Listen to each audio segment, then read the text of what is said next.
দীনা লিমান লা সালাতা লাহু, যার কাছে নামাজ নাই তার কাছে দিন নাই, ঈমান নাই। মনে রাখবেন, যে ব্যক্তি নামাজ পড়ে না, মুসলমান বলে দাবি করার কোন অধিকার তার নাই,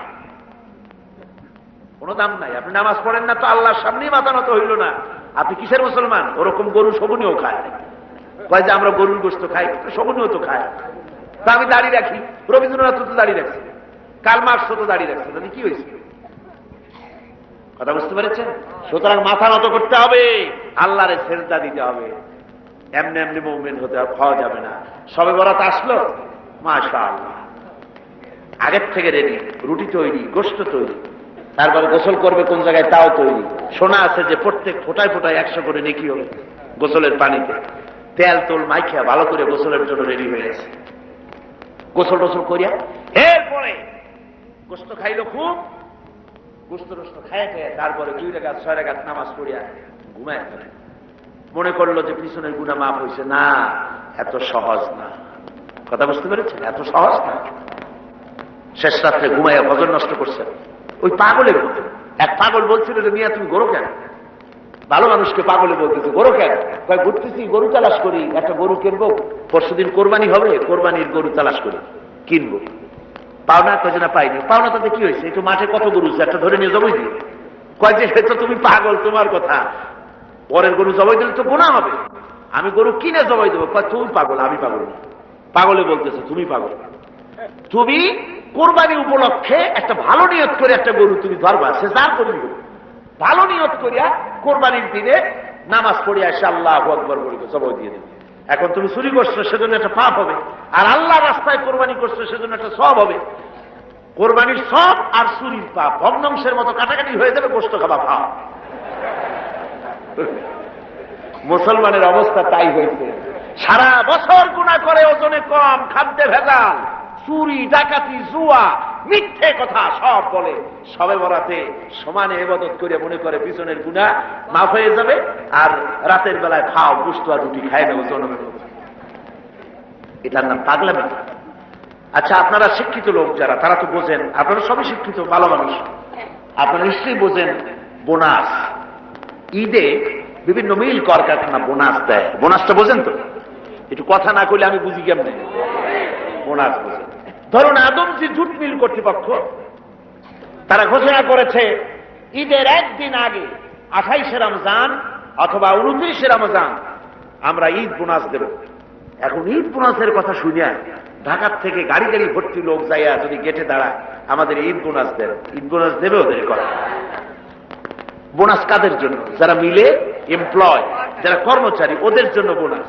বাইরের লোকেরা বোনাস বোনাস করে যদি বেশি চিল্লায়, তাহলে বোনাস পিঠের উপরে দেবে না, পিঠের উপরে বোনাস দিয়ে দেবে। লাইলাতুল কদর, লাইলাতুল বারাত, লাইলাতুল মেরাজ, এগুলি হলো আল্লাহর পক্ষ থেকে মুমিনদের জন্য বোনাস। এই বোনাস কাদের জন্য? যারা নামাজি, যারা দিনদার, যারা চরিত্রবান, যারা ইমানদার, ওদের জন্য বোনাস।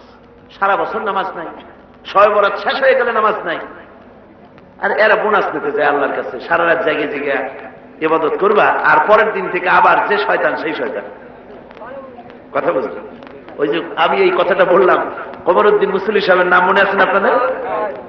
আরে ভাই কথা বললেন, কমরউদ্দিন মুসল্লি সাহেব, আল্লাহ তাকে বেহেশত নসিব করুন। শুনলাম কোন এক জায়গা থেকে উনি নৌকো বাইয়ে যাচ্ছে, তারপরে রোজার দিন একজনে কয় মুসল্লি সাহেব আমার একটু নেবেন, আমি একটু যাবো। কোন জায়গায় যাবো লোক জায়গায়। তারপরে তারা নিচ্ছে, নিয়ে সে বলছে যে আমি একটু ভাই আপনারা সাহায্য করি। কয় না, বাবা লাগবে না, আমি সব কামাই করি, তুমি বসো। অনেক দূর চলে গেছে। তারপরে সেই লোক একটা সিগারেট ধরেছে। আরে মিয়া, রোজার দিন তুমি সিগারেট ধরাইছো কেন? কয় যে আমি রোজা না। কেন রোজা না? কয় যে আমার পেট ব্যথা করে। পেট ব্যথা করে তুমি সিগারেট খাও কেন? তারপরে উনি নৌকা উল্টা দেশে। কয় আপনি যান কোথায়? উল্টা উজানে। কয় যে তুমি যে জায়গায় দিতে উঠছো আমি সেই জায়গায় নামাবো। কয় যে না, আমার এই জায়গায় নামা দেন, আপনি কষ্ট করে উল্টে যান না। কয় না, কোথায় শয়তান, কোথায় নামাবো? যে জায়গায় শয়তান সেই জায়গায় নামাই দিয়ে আসবো।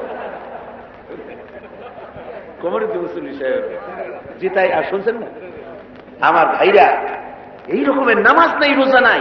অনেক আছে রোজার মাস আসলে গ্যাস্ট্রিকের ব্যারাম হয়, রোজা রাখে না। কি হয়েছে? কয় যে গ্যাস্ট্রিক। আল্লাহ জনমের মতো গ্যাস্ট্রিক বানাই দিতে পারেন কিনা? আবার তার হুঁশিয়ার হয়ে যাবে। এই রমজান বরকতের মাস, রহমতের মাস। পবিত্র মাস। সুবহানাল্লাহ বলেন। আল্লাহ যেন সকলকে রোজা রাখার তৌফিক দেন, জোরে কোন আমিন। রোজা আসছে মানুষের চরিত্র ভালো বানাবার জন্য। হায় রে কপা, এই রোজা আসলে মুসলমানদের মেজাজ যায় খারাপ হয়। হিন্দুরা বিকাল বেলায় মাছের বাজারে যায় না, মুসলমানদের রোজা, মেজাজ খারাপ। বেলা 12টার সময় চোখ লাল, 2টার সময় গালাগালি, যারে বলা লাগে ভাই তারে কয় শালা। লোকেরা কয় দুনিয়াতে চেচ্ছে, কয় যে রোজায় ধরছে। অফিসে গেছে, কাজ করতে পারে না, ঘুমায়, কয় লোক ঘুমায় কেন, কয় যে রোজায় ধরছে। যে রোজা তার চরিত্র ভালো বানাবে, সেই রোজা দিয়ে তার চরিত্র নষ্ট হচ্ছে, তার ঈমান নষ্ট হয়ে যাচ্ছে। তার কারণ কি? কারণ হলো ঘুম আসে, মেজাজ খারাপ হয়। মেজাজ খারাপ হয় কেন? পেটে অশান্তি হলে মেজাজ খারাপ হয়ে যায়। আল্লাহ বলছে যে সারাদিন একটু না খাইয়ে থাকো। আপনি যদি না খাইয়ে থাকেন তাহলে আল্লাহর গোলায় অনেক খাদ্য জমা হবে নাকি? না, সেজন্য রোজা না। রোজার অনেক ফায়দার মধ্যে এটাও, গরিব মানুষ যে না খাইয়া থাকে সারাদিন, তুমি যেন বোঝো, এটাও একটা। কিন্তু আমরা সারাদিন না খাইয়া ওই ইফতারের সময় সুদে আসলে সব উসুল করি, পেঁয়াজি, বেগুনি, ছোলা, মুড়ি, বুট, জনমের মতো খায়। খাইয়া মাগরিবের আগে শেষ হয় না, কয় তো মাগরিবটা পড়ে আসি, তারপরে খায়। এমন খাওয়া খায়, খাইয়া তারপরে ডাক্তারের কাছে গেছে, কয় যে ডাক্তার সাহেব আমি তো আর শ্বাস করতে পারিনি। কেন? কয় যে খাইছি বেশি, সবে বরাত তো খুব বেশি খেয়ে ফেলাইছি। কয় 2টা ট্যাবলেট খাও আর 1 গ্লাস পানি। খাওয়া খায়, পেটে উকুন মারা যায়, এমন খাওয়া খায়। এরপর তো ঘুম আসবে, এরপর তো মেজাজ খারাপ হবে, আর আমার সার ঔষধ সমানে বিক্রি হবে। আমার বন্ধুগণ, এই যে অবস্থা, এই অবস্থার জন্য আমরা আমাদের দায়ী হতে হবে। এই পবিত্র রজনী আল্লাহ পাক বোনাস স্বরূপ দিয়েছেন দিনদার, ইমানদার, পরেজগার তাদের জন্য, যারা জীবনকে তৈরি করবে ওদের জন্য এই রাত দিয়েছেন। এই রাতকে বেশি বেশি ইবাদত করে জীবনকে পরিশুদ্ধ করতে হবে, আমলে সালেহ করতে হবে, নেক কাজ বেশি বেশি করতে হবে। নেক কাজ কারে কয় সেই ব্যাখ্যাটা সংক্ষেপে দিয়ে দিই। নেক কাজ, আল্লাহ রাব্বুল আলামিন বলেন, আল্লাযী খালাকাল মাউতা ওয়াল হায়াতা লিয়াবলুয়াকুম আইয়ুকুম আহসানু আমালা। আল্লাহ পাক বলছেন, আমি মৃত্যু এবং জীবনকে সৃষ্টি করেছি এই জন্য যে তোমাদের মধ্যে আমলের দিক থেকে কে উন্নত সেটা যাচাই করার জন্য। এখন আমলে আহসানে আমল, উন্নত আমল কি তার ব্যাখ্যা কি? উন্নত আমলের জন্য 2টা শর্ত। উন্নত আমলের জন্য কয়টা শর্ত? ভালো করে বোঝেন আর শোনেন। উন্নত আমলের জন্য 2টি শর্ত। একটি শর্ত হচ্ছে আমলটা হতে হবে আল্লাহর রেজামন্দির জন্য, আল্লাহকে খুশি করার জন্য আমলটা হতে হবে। 2 নম্বর শর্ত হচ্ছে আমলটা হতে হবে সুন্নতে নববীর উপরে, রাসূল পাক যেভাবে কাজটি সম্পাদন করেছেন তার উপরে হতে হবে, তাহলে এটা হবে আহসানে আমল। আপনি নামাজটা কেমনে পড়বেন? আপনার পীর সাহেব যেমন পড়েন ওই রকম, আপনার মাওলানা সাহেব যেমন পড়েন ওই রকম, আপনার মুহাদ্দিস সাহেব ওই রকম না। আমার নামাজ পড়তে হবে, রাসূল পাক সাল্লাল্লাহু আলাইহি ওয়াসাল্লাম বলেছেন, সাল্লু কামা রাআইতুমুনি উসাল্লি, নামাজ পড়ো সেইভাবে যেভাবে আমাকে পড়তে দেখো। সুবহানাল্লাহ। রাসূল হচ্ছেন মডেল, সব ব্যাপারে আদর্শ। জনাবে মুহাম্মদ রাসূলুল্লাহ সাল্লাল্লাহু আলাইহি ওয়াসাল্লাম, তার অনুকরণ অনুসরণ জীবনের সব ক্ষেত্রে করতে হবে। তাহলেই প্রত্যেকটি কাজ আহসানে আমল হবে, উন্নত মানের কাজ হবে। যদি সত্যিকারের আমরা সে আমলটাকে আল্লাহকে খুশি করার জন্য করি, তাহলে বুঝতে হবে প্রথম কাজ ঈমান, 2 নম্বরে নেক কাজ। 2 নম্বরে কি? নেক কাজ। যদি ঈমান না থাকে আর অনেক ভালো ভালো কাজ আপনি করেছেন, তাহলে হবে 0 + 0 + 0 সমান কত হবে? 0ই হবে। এই জন্য কাজটি আল্লাহকে খুশি করার জন্য হতে হবে, নেক কাজ দিয়ে জীবনকে ভরে ফেলে দিতে হবে, জীবনকে ভরে ফেলে দিতে হবে। 3 নম্বরের যে কথাটি জীবন সফল হওয়ার জন্য তা হচ্ছে ইল্লাল্লাযীনা আমানু ওয়া আমিলুস সালিহাতি ওয়া তাওয়াসাউ বিল হাক্কি ওয়া তাওয়াসাউ বিস সাবর। ঈমান, আমলে সালেহ, আর 3 নম্বরের কাজ হলো হকের দাওয়াত দেওয়া। 3 নম্বরের কাজ কি? বলুন, 3 নম্বরের কাজ কি? হকের দাওয়াত। হক কি? ইসলাম। হক কি? জোরে বলুন, হক কি? ইসলামের দাওয়াত দিতে হবে। ইসলামের দাওয়াত দিতে হবে, ঘরে ঘরে পৌঁছে দিতে হবে ইসলামের দাওয়াত। মানুষকে বুঝাতে হবে ইসলাম ছাড়া উপায় নেই। ইসলাম হচ্ছে as a complete code of life, মুকাম্মাল নিজামে হায়াত, একটি পরিপূর্ণ জীবন ব্যবস্থা যার মধ্যে আছে অর্থনীতি, সমাজনীতি, রাজনীতি, সব আছে। কোরআন শরীফে আছে না অর্থনীতি, রাজনীতি আছে না? আমাদের দেশে কথা উঠেছে যে ধর্মনিরপেক্ষতা অবলম্বন করতে হবে, ধর্ম আর রাজনীতি আলাদা। এ ধরনের কথা শহরে বন্দরে হয়, মানুরি পাড়ার মতো এই প্রত্যন্ত অঞ্চলে সব জায়গায় এসব কথা বোধহয় বলা হয় না, বলা হয় ধর্ম আর রাজনীতি আলাদা বলে। আমার ভাইরা মনে রাখবেন, ধর্ম নিরপেক্ষ মতবাদ এটি একটি কুফরি মতবাদ। যারা বলেন এটি কি মতবাদ? দুনিয়ার সব আলিম, সব মুহাদ্দিস, সমস্ত মুফাসসির একমত, ধর্ম নিরপেক্ষ মতবাদ হচ্ছে কুফরি মতবাদ, যেহেতু আল্লাহর কথার সাথে সম্পূর্ণ কন্ট্রাডিক্টরি কথা, সাংঘর্ষিক। আল্লাহ বলছেন ইয়া আইয়ুহাল্লাযীনা আমানু আতিউল্লাহ ওয়া আতিউর রাসূল ওয়া উলিল আমরি মিনকুম। ও বিশ্বাসীরা, তোমরা যারা আমার উপর ঈমান এনেছো, আল্লাহর পরে আল্লাহর আনুগত্য করো এবং রাসূলের আনুগত্য করো। কোন ক্ষেত্রে আনুগত্য করো? সকল ক্ষেত্রে। কিন্তু ধর্ম নিরপেক্ষবাদী যারা, তারা বলে যে ধর্ম ব্যক্তিগত ব্যাপার, ধর্ম ব্যক্তিগত ব্যাপার, জীবনের সব ক্ষেত্রে ধর্ম পালন করা যাবে না, এই কথাই তারা বলে। অর্থনীতিতে, সমাজনীতিতে, রাজনীতিতে ধর্ম পালন করা যাবে না, ধর্ম ব্যক্তিগত ব্যাপার। তাহলে কোরআনের আয়াতের সাথে সাংঘর্ষিক হলো না? যদি বলেন সাংঘর্ষিক হলো না? এই জন্য ধর্ম নিরপেক্ষ মতবাদ হচ্ছে একটি কুফরি মতবাদ। যারা বলে ধর্ম নিরপেক্ষ মতবাদ দিয়ে সংখ্যালঘুদেরকে নিরাপত্তা বিধান করার জন্যই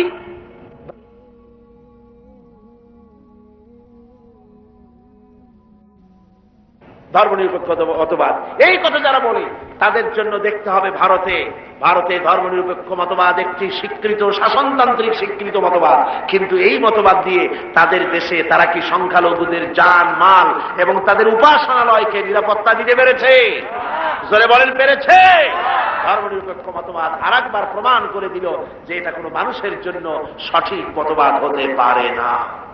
ওরা বাবরি মসজিদ ভেঙেছে, ভারতের প্রধানমন্ত্রী নরপশু রাও,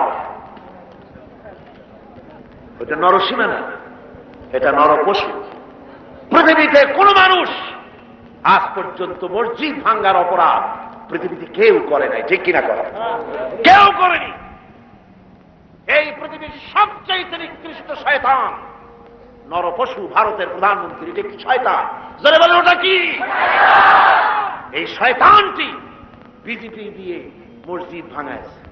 বাবরি মসজিদের উপরে যখন শাবল এবং কোদাল চলতেছিল, সিএনএন কেবল নিউজ নেটওয়ার্কের মাধ্যমে যখন আমরা এই দৃশ্য দেখেছি, আমার তো মনে হচ্ছিল যে এই শাবলগুলি মসজিদের উপরে পড়ছে না, বরং পৃথিবীর 125 কোটি মুসলমানের কলিজার উপরে পড়তেছে।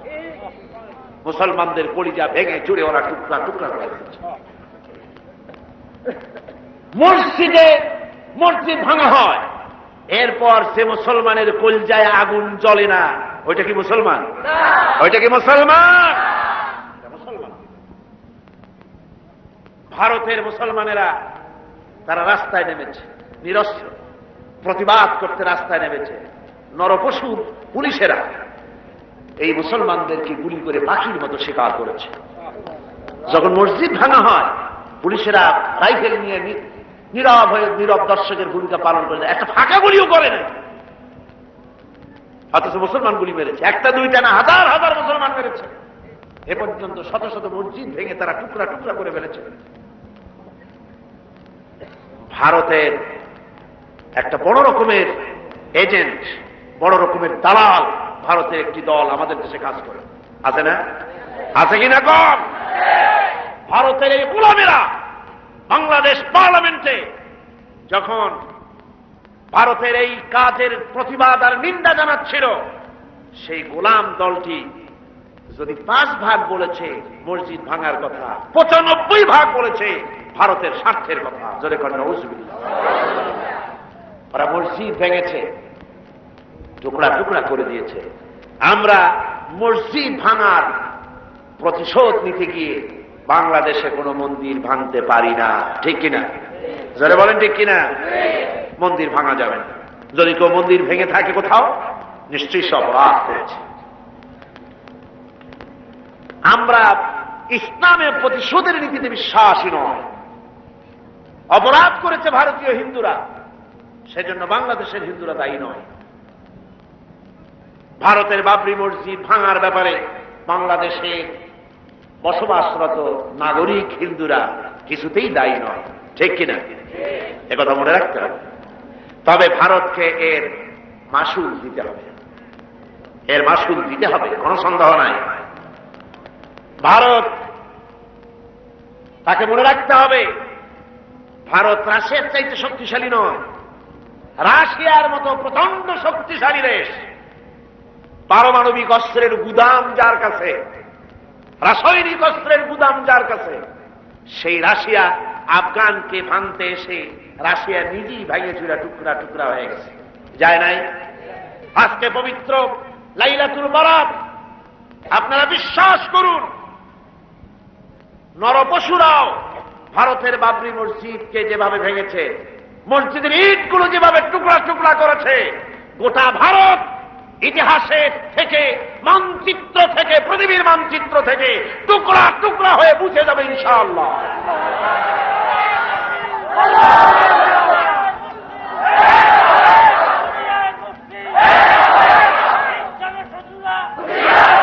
আজ হিন্দুস্তানের সঙ্গে মুসলমানদের একটা লড়াই হবে, হিন্দুস্তানের সাথে মুসলমানদের একটা যুদ্ধ হবে। এটা আমার কথা নয়, এটা বলেছেন বিশ্বনবী জনাবে মুহাম্মদ রাসূলুল্লাহ সাল্লাল্লাহু আলাইহি ওয়াসাল্লাম। ইবনে মাজাহ শরীফের হাদিস। হযরত আবু হুরায়রা রাদিয়াল্লাহু তাআলা আনহু হচ্ছেন এর রাবী। হযরত আবু হুরায়রা তিনি বলছেন, রাসূল পাক সাল্লাল্লাহু আলাইহি ওয়াসাল্লাম বলেছেন, দুই শ্রেণীর লোক কিয়ামতে জাহান্নাম থেকে মুক্ত বলে ঘোষিত হবে। এক শ্রেণী হচ্ছে ওরা যারা ঈসা আলাইহিস সালামের সাথে থেকে দাজ্জালের বিরুদ্ধে যারা লড়াই করে শাহাদাত বরণ করবে, কিয়ামতের দিন আল্লাহ পাক তাদেরকে জাহান্নাম থেকে মুক্ত বলে ঘোষণা করবেন। দ্বিতীয় শ্রেণী রাসূলুল্লাহ বলছেন, হিন্দুস্তানের সঙ্গে একটা জিহাদ হবে, ওই জিহাদে যারা শহীদ হবে, কিয়ামতের দিন আল্লাহ পাক তাদেরকে জাহান্নাম থেকে মুক্ত বলে ঘোষণা করবেন। হযরত আবু হুরায়রা বলেছেন, এই হাদিস বর্ণনা করে তিনি বলেছেন, আল্লাহ যদি আমাকে সেই পর্যন্ত বাঁচায় রাখেন, তাহলে হিন্দুস্তানের ওই লড়াইতে শরীক হয়ে আমি যদি শহীদ হতে পারি, তাহলে কিয়ামতের দিন জাহান্নাম থেকে আমিও মুক্ত বলে আল্লাহর কাছে ঘোষিত হতে পারবো এবং মুক্ত হয়ে আমি মুক্তভাবে বিচরণ করতে পারবো। এই আশা তিনি পোষণ করে দুনিয়া থেকে বিদায় গ্রহণ করেছেন। সেই জিহাদ আজও হয়নি, ইতিহাসটা প্রমাণ করে না। জিহাদ একটা হবে ভারতের সাথে, সেই জিহাদ বাংলাদেশের সেনাবাহিনী, বাংলাদেশের বিডিআর আর পুলিশ নয়, শুধু 11.5 কোটি তাওহীদি জনতা কাঁধে কাঁধ মিলিয়ে বাবরি মসজিদ ভাঙার প্রতিশোধ ভারতের কাছ থেকে কড়ায় গন্ডায় আদায় করে ছাড়বে ইনশাআল্লাহ।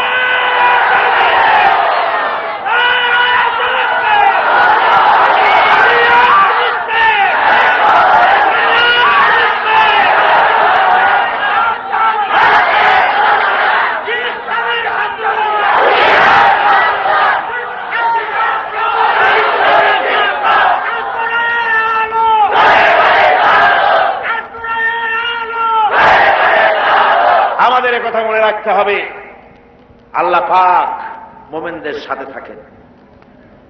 কোরআনে কারিমে রব্বুল আলামিন বলেছেন, ওয়ালা তাহিনু ওয়ালা তাহজানু ওয়া আনতুমুল আ'লাউনা ইন কুনতুম মুমিনিন। কোনো ভয় নাই, কোনো চিন্তা নাই, তোমরা যদি মুমিন হও, আমি আল্লাহ রব্বুল আলামিন তোমাদেরকে জয়ী করব। জোরে কোন সুবহানাল্লাহ। তোমরা বিজয়ী হবে তোমরা যদি মুমিন হও। সুতরাং হকের দাওয়াত নিয়ে অগ্রসর হতে হবে। ইসলামের বিজয় আসতেছে সামনে, ইসলামের চরম চূড়ান্ত বিজয় আসবে। আজকে মানবীপাড়ার যত তরুণ যুবক, কলেজ ইউনিভার্সিটির ছাত্র যারা এই মাহফিলে তোমরা এসেছো, যুবকদের বলবো, তোমরাই ইসলামের মূল মেরুদণ্ড। তোমাদেরকে রাসূলুল্লাহ ভালোবেসেছেন, ইসলাম তোমাদেরকে কদর করেছে, তোমাদেরকে আসতে হবে মূল পথে। ওইসব আজেবাজে আন্দোলন ছেড়ে দিতে হবে, মানুষের তৈরি করা মতবাদ এসব আন্দোলন ছেড়ে দিতে হবে। তোমরা চিন্তা করে দেখো না, তোমাদের নেতারা তোমাদের কাছে কি চায়, তোমাদের নেতারা তোমাদেরকে কি বলে। তোমাদের নেতারা তোমাদের কাছ থেকে শুধু শক্তি চায়, তোমাদের রক্ত চায়, তোমাদেরকে চরিত্রমান বানাবার জন্য তারা কোনো চেষ্টা করে না। তোমাদের নেতারা কখনো বলে না, ছেলেরা নামাজ পড়ো 5 ওয়াক্ত মতো, মা বাপের খেদমত করো, এইসব কথা বলে না।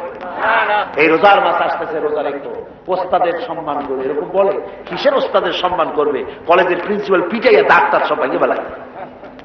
ঢাকা বিশ্ববিদ্যালয়ের প্রাক্তন ভাইস চ্যান্সেলর মনিরুজ্জামান মিয়া সাংবাদিক সাক্ষাৎকারে বলতেছিলেন, দুঃখ করে, আমি বিশ্ববিদ্যালয়ের এমন এক জন্তু, আমার দাঁতও নাই, নখরও নাই, খালি বসে বসে মার খায়। আমরা বলেছি, মার তো খাবিনি, মেহমান দাওয়াত দিয়ে নিজের পোষা গুন্ডা দিয়ে মার খাওয়ায়, মার আপনি খাবেন না, খাবে কিনা? এটা খাওয়া খুব স্বাভাবিক কথা। আদব শিক্ষা সেখানে দেওয়া হয় না। তোমাদের নেতারা তোমাদেরকে আদব শিক্ষা দেয় না, তোমাদের হাতে টাকা দেয়। নবী, প্রশ্ন করা হচ্ছে চাঁদ সম্পর্কে, আপনি বলুন। কোন? আপনি বলুন। চাঁদ হচ্ছে একটা ক্যালেন্ডার, চাঁদ হচ্ছে একটি পঞ্জিকা। পৃথিবীর সমস্ত মানুষ যেন মাস দিন গণনা করে হিসাব রক্ষা করতে পারে, এই জন্য চাঁদকে আমি মহাশূন্যে বিশ্ববাসীর জন্য একটা স্থায়ী ক্যালেন্ডার হিসেবে ঝুলাই রাখছি। জোরে কোন সুবহানাল্লাহ। ওয়ায়াসআলুনাকা আনিল মাহিদ, নবী, আপনাকে প্রশ্ন করা হয় মেয়ে লোকদের মাসিক রোগ সম্পর্কে। কুল হিয়া আযা, আপনি বলুন এটা একটি রোগ, এটা একটি অসুস্থতা। ওয়ায়াসআলুনাকা আনিল খামরি ওয়াল মাইসিরি, হে নবী, আপনাকে প্রশ্ন করা হয় মদ এবং জুয়া সম্পর্কে। কুল ফীহিমা ইসমুন কাবীর। এইভাবে করে কোরআন শরীফের যত জায়গায় আছে ও নবী আপনাকে প্রশ্ন করা হয়, সাথে সাথে আল্লাহ বলেন কুল, আপনি বলুন। সারা কোরআন শরীফে একটা মাত্র জায়গা যেখানে আল্লাহ বলছেন নবী আপনাকে প্রশ্ন করা হয়, আপনি বলুন, এ কথা আল্লাহ বলেন, এ কথা বলেন। একটি আয়াত, وَإِذَا سَأَلَكَ عِبَادِي عَنِّي قُلِ اللَّهُ قَرِيبٌ, আপনি বলুন আল্লাহ নিকটবর্তী, এরকম আল্লাহ বলেন।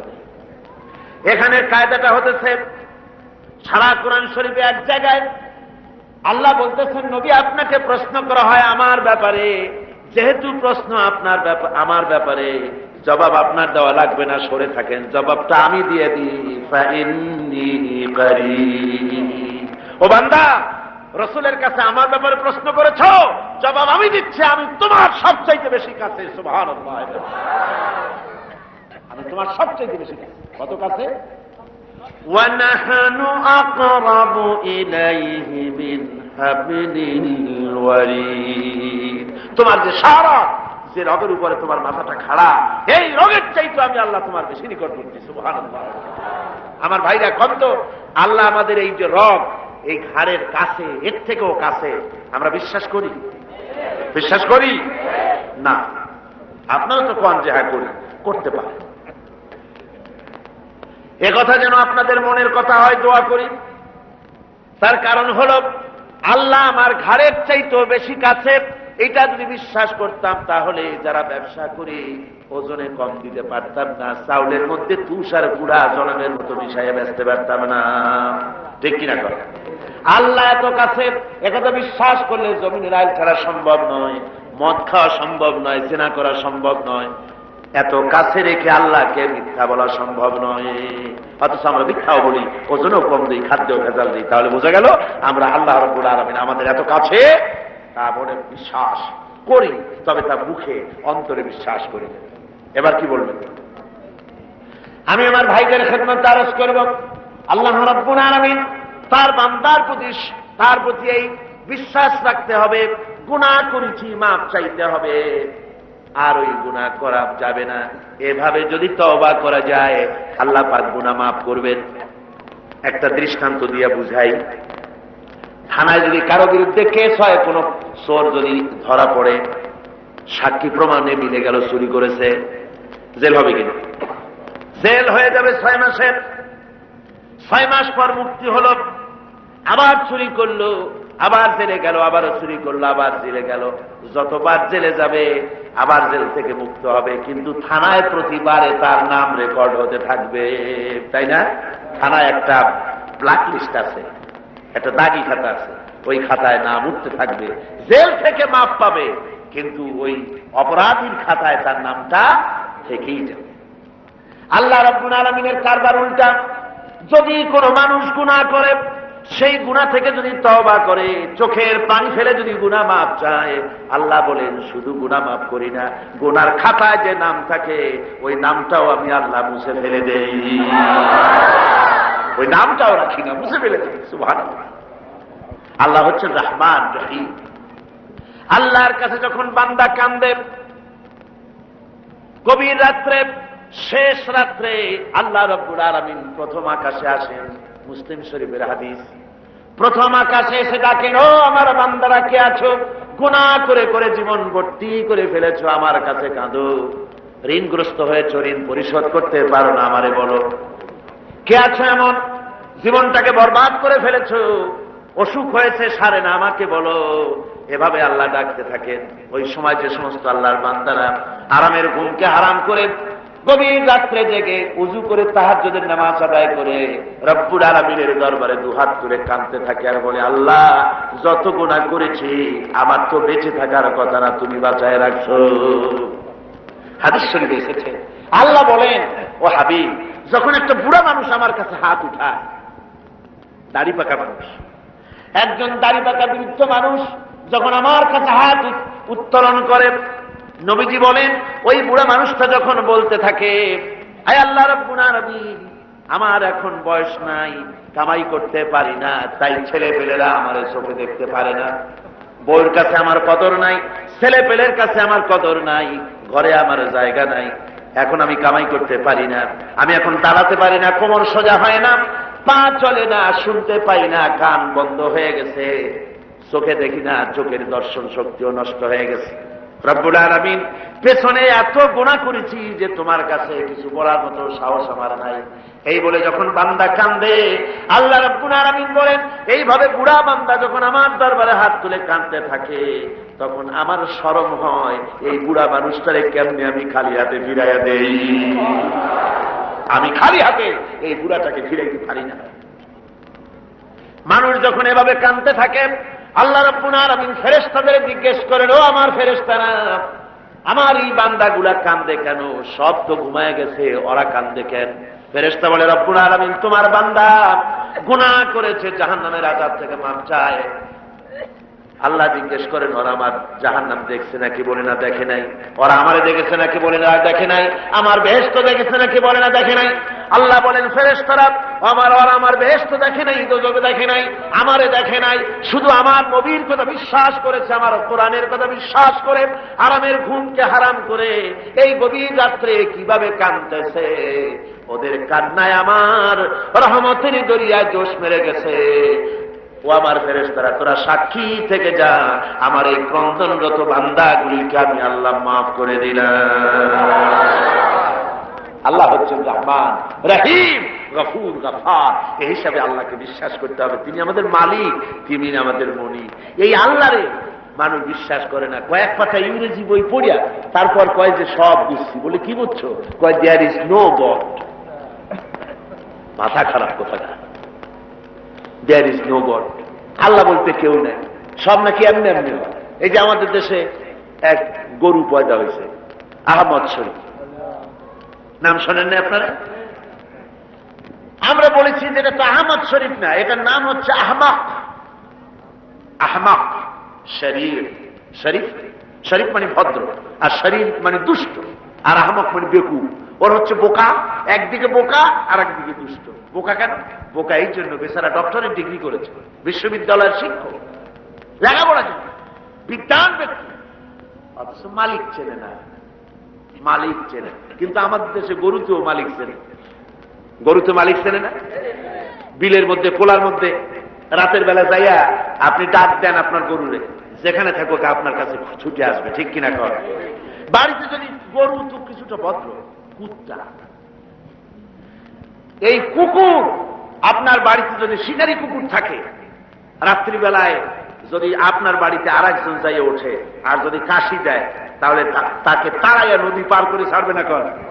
আর আপনি গত রাত্রে যান, আওয়াজ দেওয়া লাগবে না, শুধু একটা কাশি দেবেন, কুকুর এসে আপনার পায়ে ল্যাজ গুলাবে, মুখ ঘষবে, ঠিক কিনা?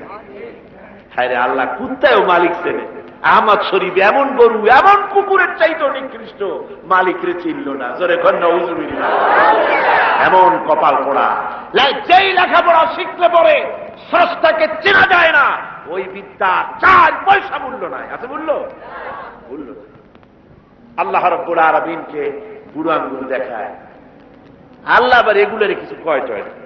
পিঁপড়ায় যদি হাতিরে দেখে কয় যে কত বড় একখান হাতি হয়েছে, এই বলে যদি পিঁপড়া হাতিরে নিন্দামন্দ করে, হাতি কি তেড়ে আসে নাকি? পিঁপড়াকে তাড়াত করে? করেন। মানুষ তো আল্লাহর কাছে মানুষগুলো কি? কিছুই না, পিঁপড়ার চাইতেও ছোট। কিসের বড়াই মানুষের? আল্লাহ বলছেন ওয়াল্লাহুল গানিয়্যু ওয়া আনতুমুল ফুকারা, তোমরা সব ফকিরের গোষ্ঠী আর বেনিয়াজ বেপরোয়া কেবলমাত্র আল্লাহ সুবহানাহু ওয়া তাআলা। পড়েন সবাই, কুল হুয়াল্লাহু আহাদ আল্লাহুস সামাদ লাম ইয়ালিদ ওয়া লাম ইউলাদ ওয়া লাম ইয়াকুন লাহু কুফুয়ান আহাদ। কুল হুয়াল্লাহু আহাদ, বলুন আল্লাহ এক এবং একক, নিরঙ্কুশ, বেনিয়াজ, তিনি কারো মুখাপেক্ষী নন। তাকে কেউ জন্ম দেয়নি, তিনিও কাউকে জন্ম দেন নাই। আকাশ আর জমিনে আল্লাহর সমকক্ষ কেউ নাই। জোরে বলেন সুবহানাল্লাহ। প্রচন্ড ক্ষমতার মালিক। রাতকে দিন বানাতে পারেন, সাগরকে নগর করতে পারেন, নগরকে সাগর বানায় দিতে পারেন, ফকিরকে ধরে প্রেসিডেন্ট বানায় দিতে পারেন, আবার কোটিপতিকে ভিক্ষুকে পরিণত করে দিতে পারেন। যে প্রেসিডেন্ট দেখা যায় গলা থেকে শুরু করে পা পর্যন্ত ফুলের মালা দিয়ে বোঝাই, সম্মানের কোনো অভাব নাই। আবার ফুলের মালার পরিবর্তে জুতার মালা পরাইয়া জেলখানার মধ্যে ঢুকাই দিতে পারেন আল্লাহ রাব্বুল আলামিন। পারে কিনা? জোরে কোন পারে কিনা? প্রচন্ড ক্ষমতার মালিক তিনি। সব দেখেন, সব শোনেন। অবশ্য রাতের বেলায় দেখেন না নাকি? আল্লাহ কি ঘুমায়? জোরে কোন আল্লাহ ঘুমান? লা তাখুযুহু সিনাতুন ওয়ালা নাওম, তার কোনো ঘুম নাই, তন্দ্রাও নাই, সব তিনি দেখেন এবং শোনেন।